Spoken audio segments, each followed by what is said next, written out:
Kaijus are a powerhouse of a beast, and if we're talking about the king of monsters, Godzilla, then oh boy, you cannot compete against him. With Godzilla reigning king of monsters, a crossover between Godzilla and the Avengers was something that only fans could dream of. But what if I were to tell you that this actually happened, and it is not just fan fiction that a fan made out of scratch? In this video, we will give the deets of this epic battle and whether the Avengers can take down the Kaiju or not. Before we go into our explanation, we have a very small request. If you like our content, please support us by subscribing to our channel. This is a small click for you, but for us, it means a lot. Thank you, and let's begin.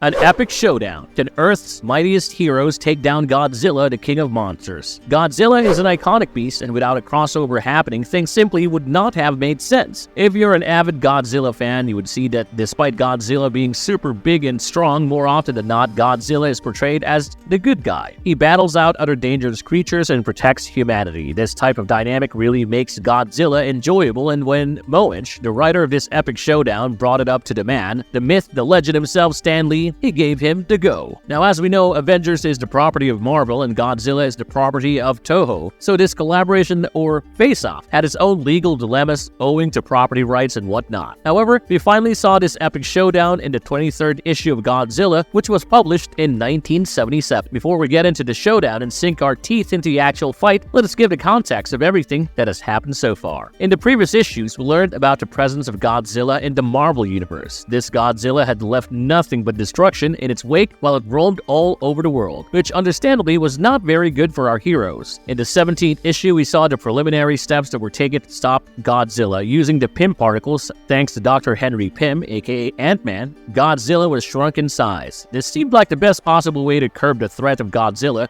However, what they did not know was Godzilla was not going to let that stop him. After getting into interesting hand-to-hand combat with an actual rat living in the sewers, Godzilla's body's own radioactivity started neutralizing the Pym particles, making it grow up to 6 feet tall, and just like a child in puberty, Godzilla did not show any sign of slowing down. Soon, there was a 20-foot Godzilla roaming the streets of New York City. This unsupervised roaming of a kaiju caught the attention of the Fantastic Four. Reed decided that perhaps if he sent Godzilla back to prehistoric times, it would be happy, but as we've mentioned, Godzilla was radioactive. This radioactivity stopped Reed from being able to send Godzilla, and instead, by trying, he successfully neutralized whatever effect the Pym particle had on the physiology of Godzilla. And now with Pym particles neutralized, Godzilla reached its full height and decided to go on a rampage around the city. Reed informed Dum Dum Dugan and Gabe Jones about how the slingshot effect of the time machine had disoriented the kaiju and that his eyes were set on the helicarrier. Dugan and Jones decided to lure the kaiju to the river using the helicarrier, but how effective was it really, because the civilians were out of the streets, scared out of their wits. The Human Torch went out of his way and recruited the Avengers for help. The team had Captain America, Scarlet Witch, Vision, Thor, Iron Man, Yellow Jacket, and a Wasp. Everyone except Captain America and Scarlet Witch flew into the battle, and things got messy pretty quickly. No matter how strong anyone's moves were, everyone was weak in front of Godzilla. Godzilla overwhelmed Thor with its roaring, and it could shake off hit Iron Man with no stress. With all of these distractions going on, Wasp and Yellow Jacket shrunk themselves and entered Godzilla's head. They messed up his brain center of balance a little, nothing too permanent, just to give the kaiju an intense bout of vertigo, which was enough to subdue the confused beast for a few minutes. The moment that confusion wore off, Godzilla was back with a vengeance. It wanted to topple the Empire State Building, and understandably, the Avengers couldn't let that happen. So the Empire State Building ended up being sandwiched between Godzilla and Thor, two powerhouses. Using that as an opportunity, the Avengers and the Fantastic Four rained hell upon Godzilla. But Godzilla was unbothered. The Avengers soon understood that that was a scared animal lashing out because of its fear, and the best course was to focus on damage control instead of trying to defeat it, because each of its blows was strong enough to slow down the likes of Iron Man and Thor. The attacks kept happening, and Godzilla could carelessly swat away the Human Torch like he was nothing but a fly. Nothing really affected it until a familiar voice called out to it. It was Rob Takiguchi, the grandson of Dr. Takiguchi, who had formed a bond with Godzilla that nobody else else had. He called out to Godzilla and requested the kaiju to go far away from the city because that was really not his place. Rob's heartfelt pleas actually reached the kaiju, and soon we saw the kaiju on the shore and eventually underwater, with one roar as a farewell. But a lot of changes have happened in the characters and their powers since 1977. So now if Avengers and Godzilla faced off, who would actually win? The answer to this is really ambiguous. Here is why. Because this is Godzilla we're talking about. The kaiju can casually walk through the nukes. The kaiju has atomic breath, which is almost a weapon of mass destruction. If you see the size of Godzilla and really think about it for a second, you'd understand that most of the Avengers would probably be stumped to death by Godzilla on accident. So you can imagine what the fate of the Avengers would be if Godzilla decided to intentionally stump on our beloved heroes. So if we look at it from this perspective, then it would be challenging to beat Godzilla. But then again, let's look at the Avengers now. What if we carefully craft a team to face off against Godzilla? Like we have Hulk, he can definitely beat Godzilla up with his Hulk smash. Then we can have Doctor Strange and Scarlet Witch on his team. Now they may not be able to do a lot of damage, but they can subdue Godzilla by using magical restraints and maybe infiltrate the lizard's brain and make Godzilla chill out. Then we have Thor with Stormbreaker. We saw Thor faced off against Godzilla with Mjolnir in the 1977 comics. Stormbreaker is an upgrade from Mjolnir, and it can definitely absorb the energy of his atomic breath, which can be used against Godzilla eventually. And if there is a prep time, I'm sure Iron Man can come up with an invention that will allow the Avengers to reign supreme over Godzilla. With all of this in mind, the answer to can the MCU's Avengers take on Godzilla is maybe, if they are ready for it.